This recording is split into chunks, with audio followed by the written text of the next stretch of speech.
What's up, guys? Figured I'd do a little video real quick, show you guys how to get rid of some of these stress marks in the plastic. This will work for any make, basically motorcycle or four-wheel that's got plastic on it. The Yamahas are notorious for it. The blue, for whatever reason, just shows stress marks really easily. All you're gonna need, propane torch. Wouldn't really recommend using anything other than propane. Oxygen or butane might get too hot. Even with the propane, you gotta be careful not to overheat it because it will melt. It's just plastic. Yeah, so I'll show you how to do that real quick. Back plastics are over there. I'll get to those next. Got the seat off. I'm doing a little bit of work to it. That's the seat that came on it. As you can see, it's all ripped and duct tape. I'll probably do a video on how to recover that next. So yeah, let me get to it. As you can see, the front, sorry, the lighting's pretty bad here. You can see the front starting to go away pretty well. Start over here. You see it's pretty bad on here. I don't know what happened. I just bought this not too long ago, so not the best taken care of plastic I've ever seen, but not a big deal. This should help. I mean, it'll save you a couple $100 if you don't want to buy new plastics. As far as the fenders go up there, I'm probably going to cut them anyway, so I'm not too concerned with it.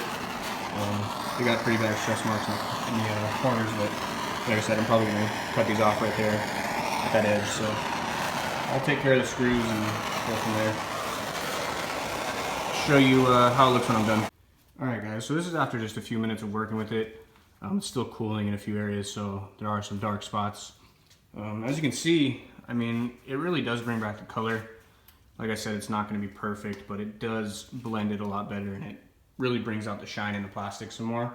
I kind of did a little before and after over here. You can see that spot's a little warm still cooling. Both sides were pretty much the same. You see the light spots right there. Can't really see them so much over here anymore. So yeah, just use some common sense, guys. Obviously, you are working near a fuel tank.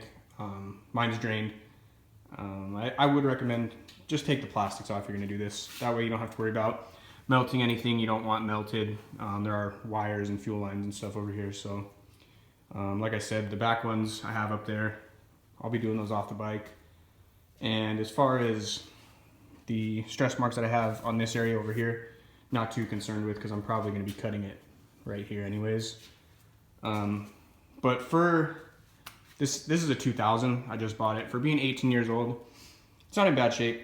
And to be able to bring the plastics back to pretty decent looking condition, can't really complain. I mean, it saves you, what are plastics going for now? $400 a set.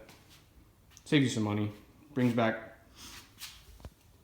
color back pretty well. So I mean, I could work with a little more. I'm going to. As you can see, there's still some discoloration right there, but from what it started with, not too bad. And like I said, guys, I'm kind of bringing this thing back to life. It wasn't in bad shape when I got it, but it did need a little bit of cleaning and a little bit of work. But for what I paid for it, I can't complain really. I mean, I'm going to be doing the rebuild on the linkage, shock bearings, things like that. Runs great right now. Like I said, I'm going to be doing the seat cover next. Probably do a video on that. I have a seat cover off a 05 Banshee I used to have, so it's really not too difficult. But like I said, I'll put a video out there for you guys just to give you a little info on how to do it. Oh, sorry. Pick these paddles up. I'm going to be taking it out to the dune soon, so I'm trying to get it ready. Ordered some Nerf bars for it, but yeah, I'll keep you guys posted. Thanks for watching.